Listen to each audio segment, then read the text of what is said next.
Have you ever had a disturbing experience at a bar? I've had my fair share of drunk men hitting on me, trying to buy me a drink, then not taking a hint, so I end up having to report them to security. I'm not talking about those kinds of experiences. I'm talking about the kind of experience that actually leaves you feeling like you're living inside of a nightmare. Lucas and I had only known each other for a few months. We attended the same college, but met through a mutual friend who had set us up on a blind date. I was at my apartment getting ready for my date with him that night.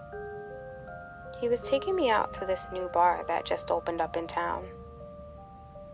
Standing in front of the mirror in my bedroom, I admired my outfit. The tight pink blouse I had purchased at the mall earlier that day paired perfectly with my black miniskirt and black and pink heels.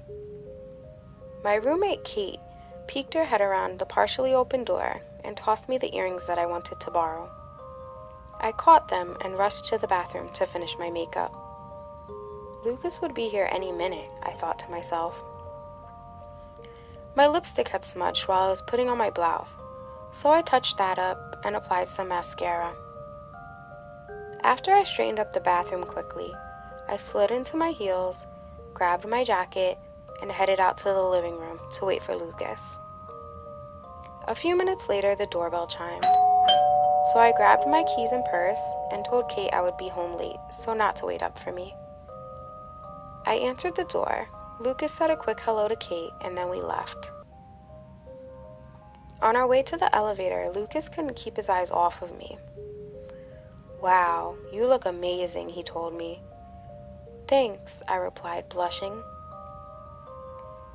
The bar was only a short walk from my apartment, and the weather was pleasant that evening, so I suggested we walk.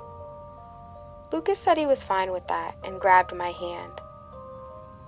As we walked, he asked if I had any plans that Thursday. I told him I had class all morning, but I was free after that. He said he wanted to take me out again. Okay, I agreed. Where would we be going? I questioned. He said he wanted to surprise me, but it did occur to me that that Thursday was Valentine's Day. I couldn't remember the last Valentine's Day that I wasn't single, so I was excited to not be spending it alone this year. We arrived at the bar and had to wait in line for 20 minutes before we made it to the front and the bouncers checked our IDs. Waiting in line always annoys me, as I'm sure it does a lot of people. When we entered the bar, the music was blaring, and it was pretty crowded, but we managed to find a table in the back. We got settled and looked over the menu. Lucas ordered some hot wings and a Long Island iced tea. I ordered a strawberry daiquiri. While we waited for our food and drinks to arrive, we talked about school and what our plans were for spring break, which was fast approaching. My plans were the same as always. I was going home to visit my family. My mom, little sister, and I would hang out and go shopping. We would just lounge around the house and play board games and watch movies the rest of the time. Easter Sunday, we would attend church in the morning, then head home to take Easter pictures. Are you part of one of those families who take pictures every single holiday? My family is known for that. Later that afternoon, we would all sit down to have Easter dinner together. Lucas told me that he didn't have any plans, so he would just remain on campus during spring break. I felt a sudden urge, so I acted upon it. "Would you like to come home with me for spring break?" I proposed. Lucas seemed like he was caught off guard. "Are you serious? Your parents won't mind?" he asked. To be honest, I wasn't sure if they would mind or not. I had mentioned Lucas to them. Mom was happy that I was happy. Dad didn't really seem interested in my relationship. "They would love to meet you," I told him with a smile. I would call them the next day to make sure it was okay, I thought to myself. I didn't see why they would mind. They had an extra room for him to stay in, and he could keep my teenage brother company. Finally, the waitress delivered our food and drinks. I guzzled down my drink and ordered another. Lucas took his time, enjoying each bite of his tender, juicy, spicy hot wings. He washed each bite down with a swig of his Long Island. As I sat waiting, not so patiently, for the waitress to bring me another drink, I examined the bar. The lights sweeping back and forth over the dance floor were so blinding, I felt like I needed to pull my sunglasses out of my purse. It was so noisy that you practically had to scream at the person you were talking to. My eyes scanned the long mahogany bar. It seemed to be well stocked.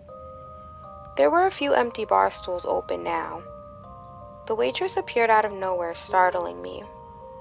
She set my drink down and strutted off. Lucas and I were having a great time.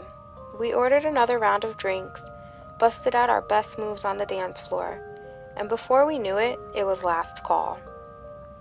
The bar had emptied out some by now. Lucas made a beeline towards the bathroom as the last patrons headed to the door. I sat down at our table. My head was spinning. I was definitely drunk.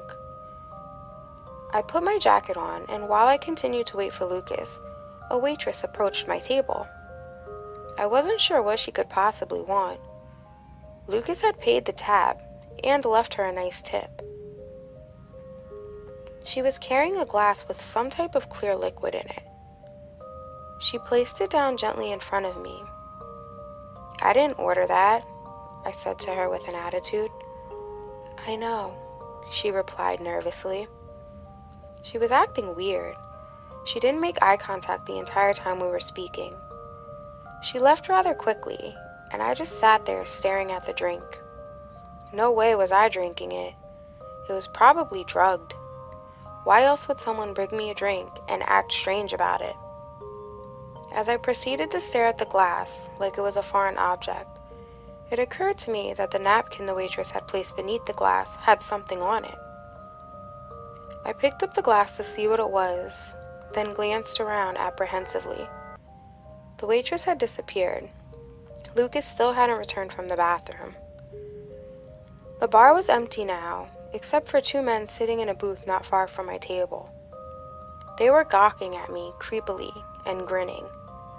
A shiver ran down my spine.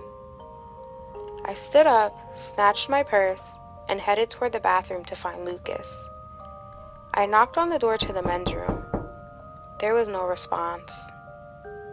I pushed the door open slightly and peeked my head in. The stench of urine was overwhelming. "Lucas!" I said loudly. No reply. What the hell, I thought to myself. Since it seemed to be empty, I entered and checked every stall. The bathroom was completely empty. I left and went into the ladies' room next. The trash can was overflowing onto the gray tile floor, but that bathroom was empty as well. There was only one way in and out of the restrooms, so Lucas could not have come out without us running into each other. I went back into the bar area. The two creepers were still sitting in their booth, watching me. The waitress appeared behind the bar, so I asked her if she had seen my boyfriend come out of the bathroom. She told me yes, she had seen him. He left 10 minutes earlier. That made no sense to me. I hadn't been in the bathroom for 10 minutes, so that meant he left while I was still sitting at our table in the bar. I would have seen him. As I began to walk away, she placed another drink down. "It's on the house," she said with a nervous smile. "No thanks," I told her. What was up with this chick? "Please, sit down," she whispered. Okay, now she was really starting to freak me out. I pulled out my cell phone and clicked on Lucas's name. As I waited for him to pick up, a phone began ringing inside the bar. The sound was coming from the booth where the creepers were located. When Lucas's phone went to voicemail, the phone in the bar stopped ringing at that exact moment. I called him again. When the phone in the bar began to ring again, I don't know what came over me. Anger or panic, probably a mixture of both. because I screamed at the men. "Aren't you going to answer that?" They didn't acknowledge my question. They just continued to stare and grin at me. "What are you looking at?" I shouted at them. I rushed to the door, and the two men rose from their seats. They started to follow me. As I burst through the door, I could hear the waitress behind me yelling at the top of her lungs, "Run!" That was the same thing that she had written on the napkin she placed beneath my drink earlier that night. Subscribe for a new story Mondays, Wednesdays, and don't forget Saturdays. See you next time on Mr.Nightmare. Really? You're supposed to click the like button, not me. Ugh.